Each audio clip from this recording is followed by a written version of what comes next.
já acontecer antes, em particular em 1935, por exemplo, quando o regime nazi promulgou as famosas leis de Nuremberg, que tinham em vista o quê? A proteção, e eu cito, a proteção do sangue e da honra alemães. Ao mesmo tempo que negavam a qualidade de cidadão alemão aos judeus, privando-os de todos os direitos cívicos. Portanto, de algum modo, a lei não nos livra do problema, do horror, mas, pelo contrário, pode exatamente estar na sua origem. Contra toda a tentação dialética de pôr sentido ou compreender este horror, Primo Levi, vocês sabem a história, conhecem o livro dele, Se Isto é um Homem, por exemplo. Primo Levi. Diz Levi ou Levi? Bom, eu já ouvi pronunciar de diferentes maneiras, fico com algumas dúvidas. Italiano, mas Primo Levi,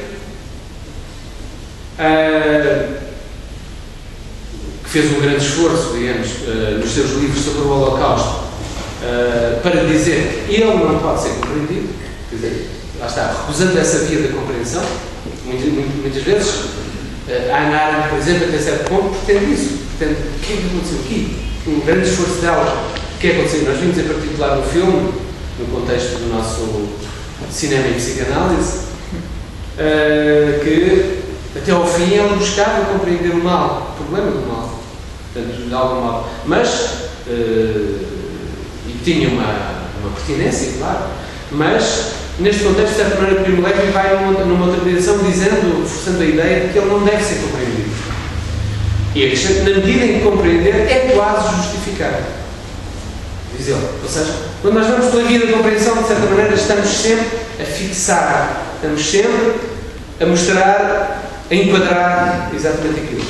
Ora, por contraposição, todos estes gestos que eu trouxe, de algum modo, que eu levei ao Brasil, que eu trouxe aqui, vão numa outra direção. Vão numa direção do desenquadramento, na direção do desarme, na direção da não compreensão, do ato, digamos. Filipe, permite terminar, dizer mais uma coisa do sermão alimentar. Isso havia três. Tanto o primeiro que bate na direita até na esquerda, e quem tira, digamos, o manto também dá na camisa, está certo. E mais importante nós perceber, quem te obriga a ir uma milha contigo, vai dois. Isso só hoje se compreende em leitura social. Havia uma lei romana, que os soldados romanos podiam obrigar uma pessoa das terras, neste caso judaica, um homem, de levar a armadura do soldado romano, que é muito pesado, uma milha. E agora, quem te obriga a dar uma milha? Vai duas famílias. E a gente pergunta sempre, o que vai acontecer na segunda milha? Essas relações vão se completamente inverter. Né? E a lei, portanto, dizeste, a lei fica lá a quem surge alguma coisa nova.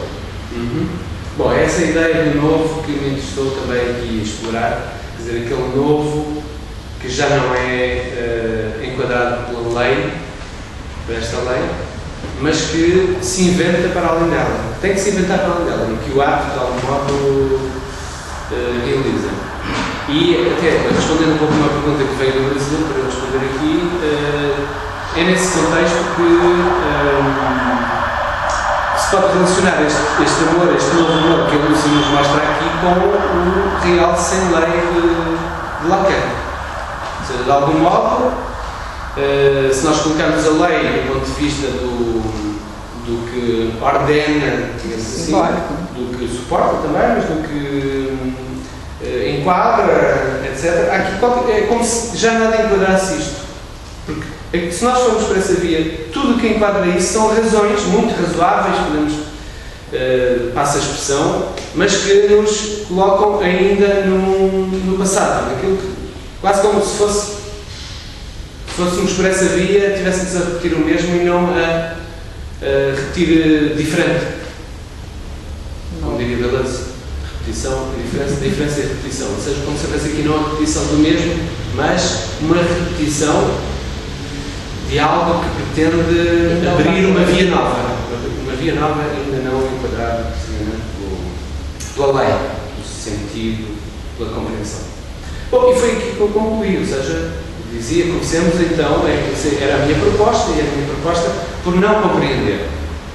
Isto podia nos levar, de certa maneira, a uma espécie de declaração de impotência. Dizer, bom, não compreendemos, e essa é a posição de David Lurie. Ele aparece-nos sempre como uma personagem que quer compreender. Ele não sabe dizer exatamente o que é que aconteceu, não sabe como compreender aquilo que aconteceu, em particular na cena da violação da filha. Ele tem umas ideias sobre, eventualmente, supor que terá acontecido. A filha diz-lhe constantemente que ele não compreendeu e, portanto, há ali uma espécie de situação de impotência. Lacan opõe muitas vezes a impotência ao impossível.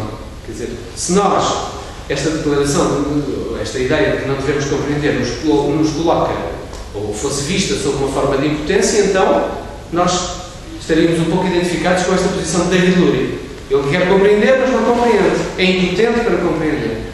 Mas há outra via.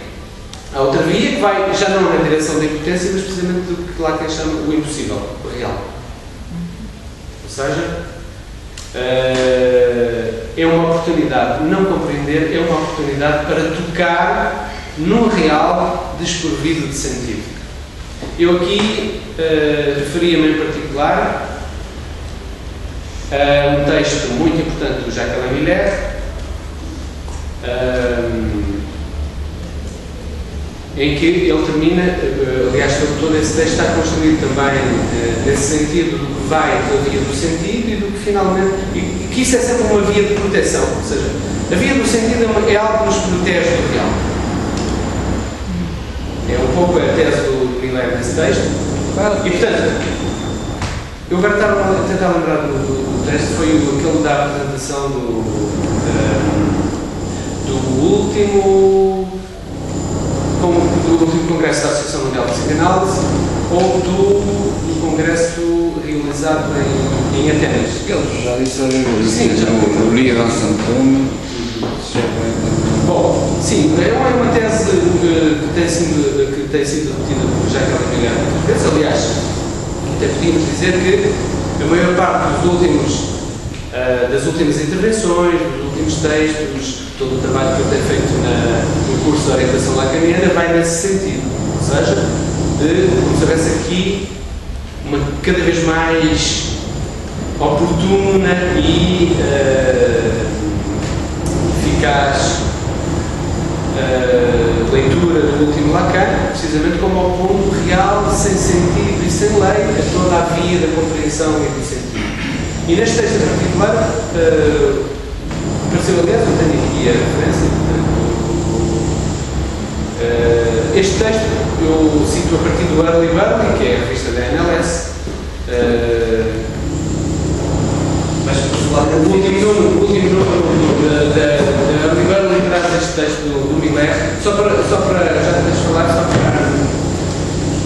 para dizer mais uma coisa, para que fique claro. O que o Miller diz, em particular nesse texto, é que a via de compreensão, de certa maneira, nos protege do real, ou seja, é uma via de defesa, é uma defesa contra o real. E, portanto, trata-se cada vez mais, em particular também na psicanálise, de fazer vacilar de algum modo no sujeito as defesas contra o real. Não ir pela via da compreensão, não pôr mais sentido no sintoma, porque quando põe mais sentido no sintoma, não só se densifica o sintoma, se cristaliza o sintoma, mas e não se desarma de algum modo o sintoma. Portanto, tratar-se mais de ir nessa outra direção em que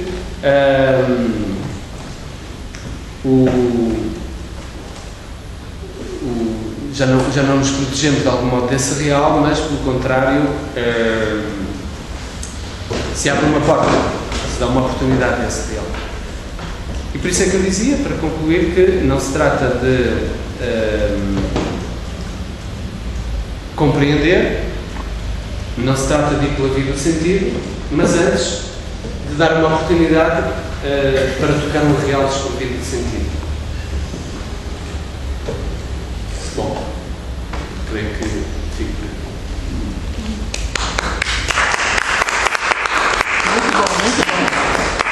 É que se